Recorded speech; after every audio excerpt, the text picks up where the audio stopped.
پښتون وجود مو د ماکې ونه خوري، نیمګړی ژوند مو جنازې ونه خوري. راځه دوزخ کښې به جنت لټوو، تر نامعلوم وخت به قسمت لټوو. دی وایي نیمګړی ژوند د پاتې ژوند کښتۍ مې مه ډوبوه، بس دی جانانه نور مې مه ځوروه.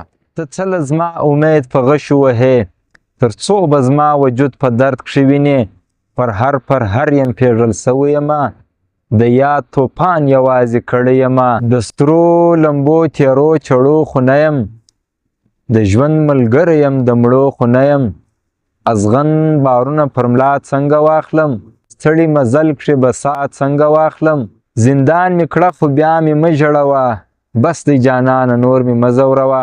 نه دي د حسن چیرې خوب لیدلی، نه دي د مینې لیونتوب لیدلی، نه دي سهار ته سترګې سرې ساتلې، نه دي ارمان پسې غوټې وهلې. د زړه د باندې خپلې شوخې کوې، لا خو تر اوسه په ژوند لوبې کوې. د زړونو کار دی چیرې زړه لټوي، څومره بېکار دی مین نه لټوي. خو نور مې خیال ته سترګې مه توروه، بس دی جانانه نور مې مه ځوروه. ته زما طرف ته د یو خیال په نظر، د فیصلې وجود کښې جوړ کړه ټټر. یا خو به ما د بېوسۍ پر صحرا، د یادښتونو سره نه وړې اشنا.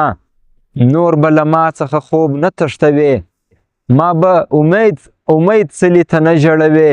بیخي مې ستونی له سا لیرې ګرځي، د مرګ خولګۍ راڅخه چیرې ګرځي. کنډر یمه ما مه نړوه، بس دی جانانه نور مې مه ځوروه. یا خو د ډاډ او اطمینان پر خاوره، ته مې راتلونکې شېبې روڼې څاره. پښتون وجود مو د ماکې ونه خوري، نیمګړی ژوند مو جنازې ونه خوري. راځه دوزخ کښې به جنت لټوو، تر نامعلوم وخت به قسمت لټوو. رنګ به د مینې و ځوانۍ ته ورکړو، بېلتون به خاورو او رانۍ ته ورکړو. بورا پر ښکلي سمسور وګرځوه، بس دی جانانه نور مې مه ځوروه.